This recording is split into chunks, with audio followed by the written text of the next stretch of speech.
Assalamu alaikum. You are watching Camcore with Nadia Tahir. Our today's topic is UV visible spectroscopy. In this topic, we will study about the basic concept of UV visible spectroscopy, its principle, its instrumentation, advantages and disadvantages, and applications. So, let's begin. What is UV visible spectroscopy? First of all, you must know what is spectroscopy. Spectroscopy is basically interaction of light with matter. Then what is UV visible spectroscopy? It is the interaction of UV visible light with matter. How to define it properly? It is an analytical technique that studies the interaction of UV visible light with matter. एक analytical technique है जो कि matter और UV visible light के interaction को study करती है. What sort of interaction? ये इंटरेक्शन किस तरह का हो सकता है? It may be absorption or it may be transmission. ये इंटरेक्शन एब्जॉर्प्शन भी हो सकता है और ट्रांसमिशन भी हो सकता है. Then next question comes in mind, what is UV visible light? The light ranging from 200 to 800 nanometer in wavelength is UV visible light. Ultraviolet light from 200 to 400 and visible light from 400 to 800. जो ultraviolet light है, it actually starts from 10 nanometer. It is from 10 nanometre to 400 nanometre. But जो functional है जो हम इस technique में use कर सकते हैं दैट इज़ मोस्टली फ्रॉम 200 जो इजीली यूज़ होता है. उससे पीछे हमें वैक्यूम चाहिए, बाकी दूसरी कंडीशंस हैं. So UV visible spectroscopy normally used light from the range of 200 to 800 nanometre. ये स्पेक्ट्रा है, इसे आप देख सकते हैं. ये अल्ट्रा वायलेट यूवी मीन्स के 10 नैनोमीटर से स्टार्ट हो रही है इधर से, ये देखें. बट हम 400 200 से 800 लेंगे बिकॉज जो फंक्शनल रेंज है वो इतनी ही है. It is 1000 nanometre. तो ये हमारा विजिबल है. It will be 800 round about. Next principle, quantized absorption of UV visible light cause electronic transitions in compound which are recorded as spectra. ये प्रिंसिपल है कि जब UV विजिबल लाइट हमारे sample पे फॉल होती है, सैंपल उसे एब्जॉर्ब करता है, देन व्हाट रिजल्ट्स. ये हमारा सैंपल था, ये लाइट इस पे फॉल, इसने एब्जॉर्ब की, तो फिर क्या होता है, सैंपल में एनर्जी लेवल्स होते हैं, इलेक्ट्रॉनिक एनर्जी लेवल्स होते हैं, विद एन इलेक्ट्रॉनिक वाइब्रेशनल होते हैं, उसमें रोटेशनल होते हैं. तो अभी आप बस ये जान लें कि इलेक्ट्रॉनिक एनर्जी लेवल्स होते हैं.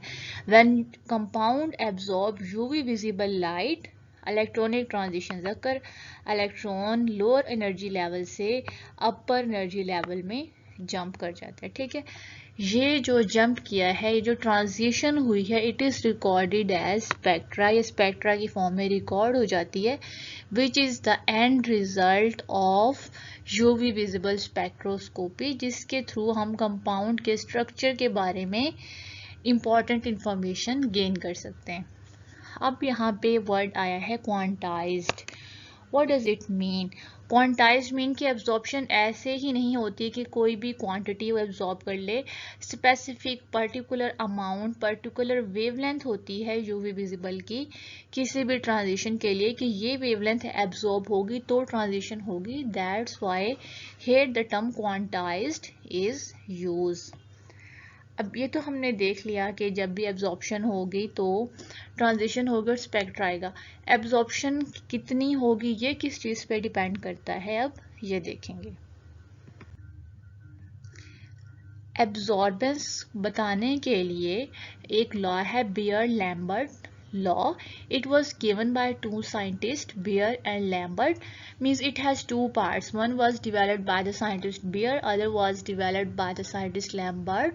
So combinedly it is called Beer-Lambert law. What does it say? Quantized absorption can be calculated using Beer-Lambert law. It states that absorbance of an incident monochromatic beam is directly proportional to the concentration C of the solution. This part was given by the Beer कि जो absorbance है वो solution की concentration के directly proportional है. Next part, and the path length means के absorbance path length के भी डायरेक्टली प्रोपोर्शनल है. This second part was given by the Lambert. इसे अब हम मैथमेटिकली शो करें तो absorbance directly proportional to C dot L means concentration and path length. Proportionality को ख़त्म करेंगे कांस्टेंट से तो यहाँ पे आ जाएगा ये constant epsilon A is equal to epsilon C L. Epsilon इस साइन का नेम है. ये है क्या? Molar absorptivity coefficient. अब इसमें पाथ लेंथ का क्या मतलब है कि हमारे पास अगर एक सेल इतना है, ठीक है, इससे लाइट पास कर रही है तो ज़्यादा एब्जॉर्ब होगी, अगर इससे पास कर रही है तो कम एब्जॉर्ब होगी. तो ये पाथ लेंथ इस तरह से मैटर करते हैं. इन द सेम वे अगर कंसंट्रेशन ज़्यादा है तो ज़्यादा एब्जॉर्प्शन होती है. If concentration is less the absorbance is less. But ये जो बेयर-लैम्बर्ट लॉ है it is not applicable in all conditions. It has some limitations. कुछ स्पेसिफाइड कंडीशंस हैं जब हम इसे अप्लाई कर सकते हैं. What are those conditions? Light source used must be monochromatic. हमारा लाइट सोर्स मोनोक्रोमैटिक होना चाहिए.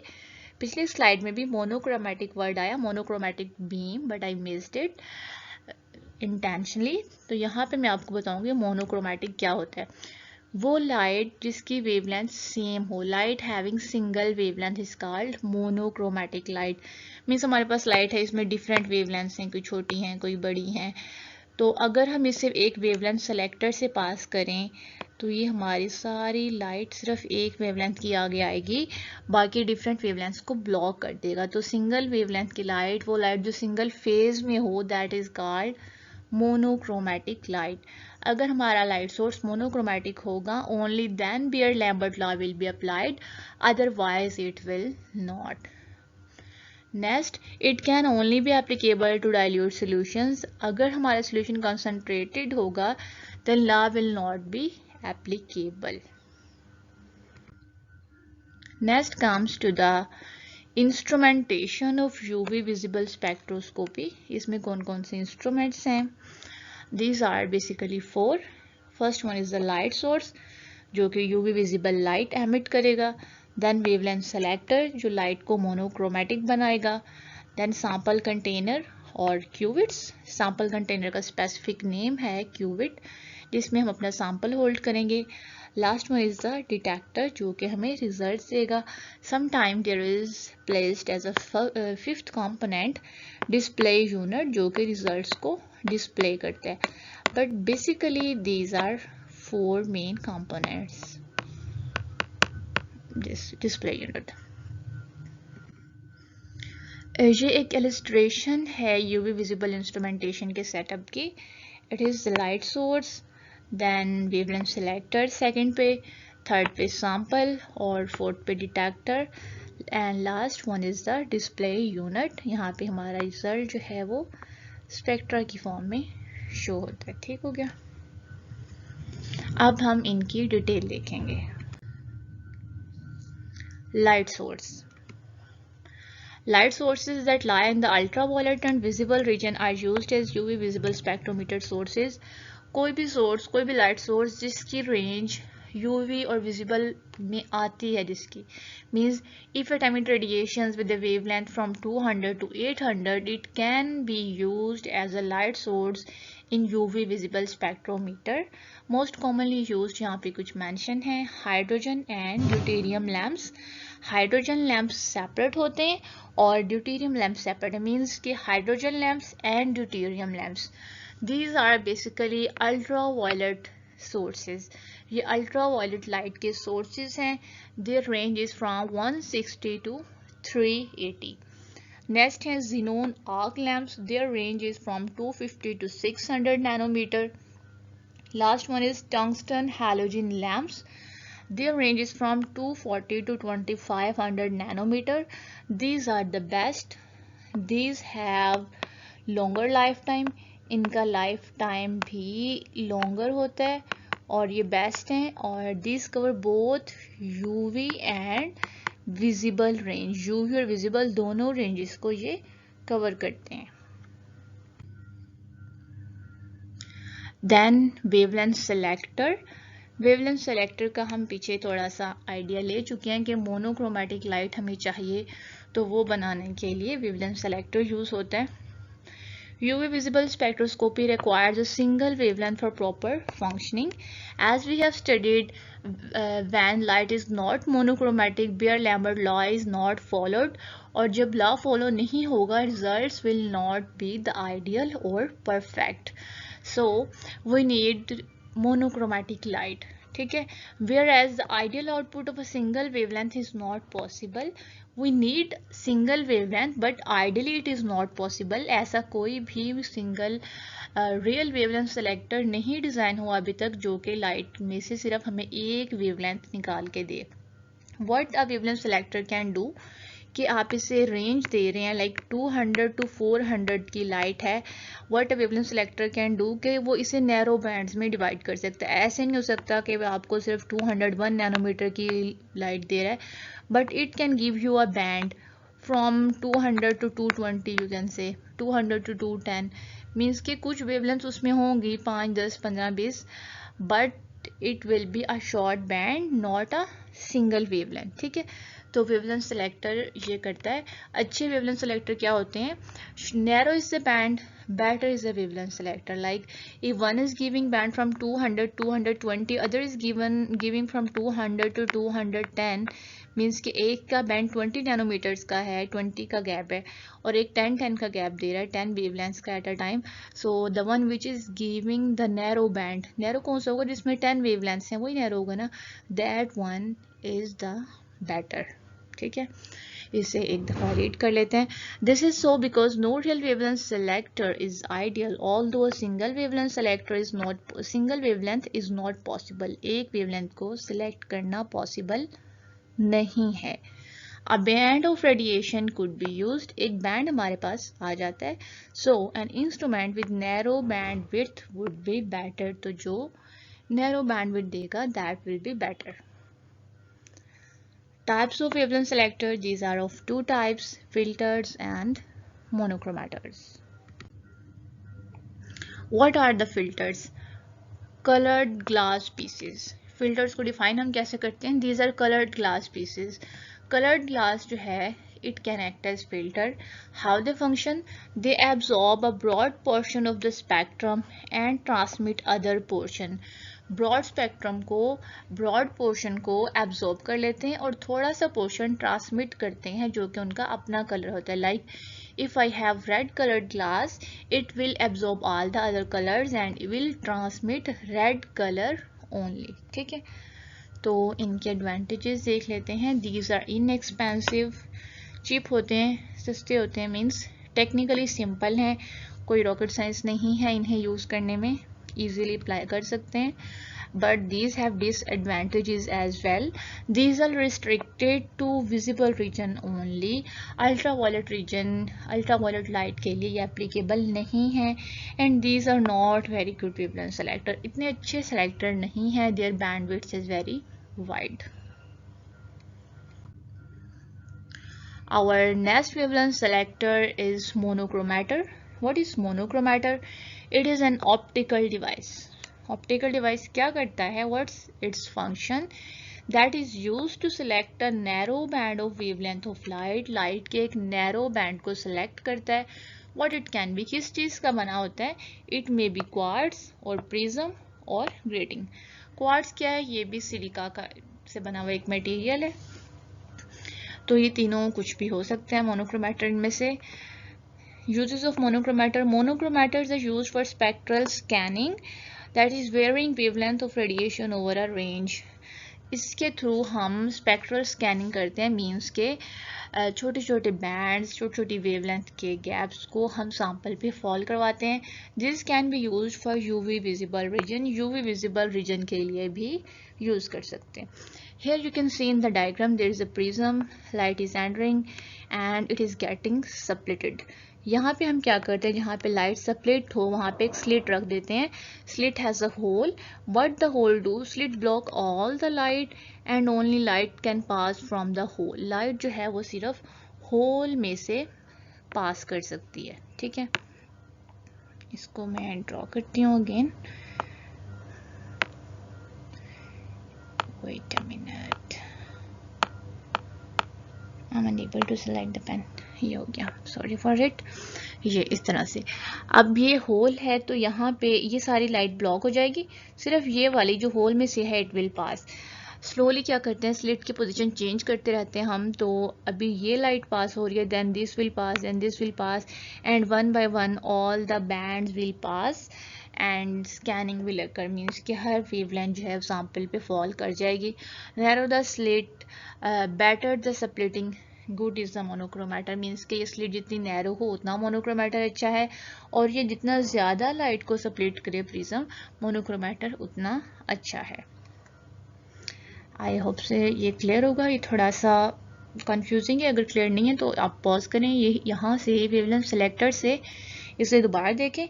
If you have still any question you can ask in the comment. Next are the sample containers और the cells और cuvettes. इसके sample containers का special name है, as I told you earlier, these are called as cuvettes. इन्हें हम cuvettes कहते हैं, cuvettes. Okay, Qubits can be made up of three materials. These may be quartz, borosilicate और plastic. Borosilicate is more or less like glass. ठीक है, और basically we can say it is a type of glass. Quartz क्या है? Quartz is the best. It is transparent to both UV and visible regions. Means के UV and visible दोनों light इसमें से पास हो सकती हैं, तो हम सारी स्कैनिंग पूरी कर सकते हैं इजीली अपने सैंपल की, ऑल वेवलेंथ्स की. So we can use it for any sample, either it belongs to UV region or the visible region. Next are the glass and plastic. These are suitable for the visible region only.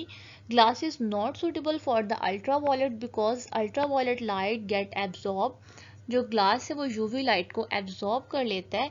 We are here in UV visible spectroscopy to check the absorbance by the sample. जब glass ने ही वो absorb कर ली तो हमारी जो readings हैं वो proper नहीं आएंगी. That's why glass cannot be used for the UV region. Next comes to plastic. Plastic cell cannot be used for UV region. One more disadvantage is that this cannot be used for the organic solvents. Next is the size. Most common जो size होता है qubits का that is 1 centimetre. 0.1 से 10 centimetre तक भी use हो सकता है in some particular specified cases, but mostly 1 centimetre होता है. Here are the few cuvettes. आप देख सकते हैं ये 1 cm की है, ये नैरो है and it is broader. Last component of the UV visible spectrometer is the detector. Detectors are the devices that indicate the existence of some physical phenomena. Means के light get absorbed, there occur some electronic transitions, we cannot see it all until detector indicate. Detector जो है उस physical phenomena की existence को indicate करता है. It show that something has occurred and these are the results. Some examples of simple detectors are transducers, photodetectors, photographic film, and human eye as well. But human eye is mostly not included as detector. It has high chances of error and it is not as automated or not as much advanced as the other specialized detectors. Photodetector, especially photo multiply tube, is most commonly used. ये जो है इसके एक example है photo multiply tube, most commonly used detector यही है. Even some people से the detector used in UV visible is photomultiply tube. It is not so. There are other detector as well, but photomultiply tube is the most commonly used. Let's explore the photomultiply tubes in detail. हम detail में देखेंगे कि ये क्या होती हैं और किस तरह से वर्किंग करती हैं. Photomultiply tubes are structured as repeated diodes. Repeated diodes हैं at particular angle, जो कि particular angle पे fixed हैं. The emitted electrons strike on different diodes. एक इलेक्ट्रॉन जो कि एक डायनोड से एमिट होगा वो दूसरे डायनोड पे स्ट्राइक करेगा. Why? Because every dynode has high voltage than the previous one. एक डायनोड है उससे जो नेक्स्ट है देन नेक्स्ट. अब ये फर्स्ट है, अगर ये सेकंड है तो सेकंड की वोल्टेज फर्स्ट से हाई है और थर्ड की सेकंड से हाई है. तो जब इलेक्ट्रॉन यहाँ पे आते हैं it get attracted towards this, और यहाँ से it get attracted towards next, it get attracted towards next. इस वोल्टेज के डिफरेंस की वजह से इलेक्ट्रॉन्स एक्सेलरेट हो जाते हैं and they keep on moving from one dynode to other dynode and during this they keep on multiplying as well. एक dynode अगर स्ट्राइक करेगा तो वो 2, 3 मीन्स कि अगर एक इलेक्ट्रॉन इस डायनोड पे आया है बट यहाँ से जाएंगे 2, 3, नंबर ऑफ इलेक्ट्रॉन्स मल्टीप्लाई होता जाता है. इसका जो है आपको थोड़ा क्लियर होगा एक एनिमेशन से कितना मल्टीप्लाई होता है. अगर हमारे पास एक फोटोन हो, 1 फोटोन हो स्टार्ट में, it can emit up to 10 to raise power 6 electrons. इतना ज़्यादा रिजल्ट हमारे पास एम्पलीफाइड और बेटर आता है इसमें. ये फोटो मल्टीप्लाई ट्यूब की एक एनिमेशन है, इलस्ट्रेशन है. यहाँ पे रेड में डायनोड्स हैं हमारे पास और ये जो आपको एल्यूमिनेटेड सी बॉल्स नज़र आ रही हैं, सर्कल नज़र आ रहे हैं, दीज आर द इलेक्ट्रॉन्स. अब इलेक्ट्रॉन यहाँ पे स्ट्राइक कर रहा है एक बट 2 एमिट हो रहे हैं. इसी तरह से अब 2 स्ट्राइक कर रहे हैं, 3 एमिट हो रहे हैं. तो जितने इलेक्ट्रॉन स्ट्राइक करते हैं उससे ज़्यादा एमिट होते हैं और हर डायनोड से, and then they move toward the next dynode. The same process keep on repeating. Almost 12 से 20 डायनोड्स होते हैं एक PMT में. तो ये इलेक्ट्रॉन्स का नंबर मल्टीप्लाई होता रहता है and we get our results. अब देख लेते हैं advantages and disadvantages of UV visible spectroscopy. One biggest advantage is that it is non destructive technique है. इससे पहले हमने क्रोमेटोग्राफीज का ओवरव्यू लिया, वीडियोस हैं, आप आई बटन से या चैनल पे जाके देख सकते हैं. तो वो सब जो हैं डिस्ट्रक्टिव टेक्निक से हम सैंपल लेते हैं, एनालाइज करते हैं, सैंपल कंपोनेंट्स में सेपरेट हो गया, it get destroyed, component separate हो गए हैं. बट यूवी विजिबल में ऐसा नहीं होता. You take sample in a cuvette, you put it in the instrument, analysis हो गया, you take out and sample is as it is. Sample को कोई डैमेजिंग नहीं होती, means it is a non destructive technique. It can be use to analyse a sample without damaging it. Second, you can measure quickly and accurately over wide range of concentration. बहुत quick method है और accurate है और wide range of concentrations पे हम measurements कर सकते हैं. Within minutes इसकी जो reading है वो हो जाती है, पूरा scan हो जाता है, results हमारे पास आ जाते हैं. But it has disadvantage और limitation as well. Limitation क्या है? It can be used only to measure the solutions. सिर्फ solutions की measurement करती है, solutions पे UV visible spectroscopy workout करती है. It cannot be used to measure solid or gaseous samples.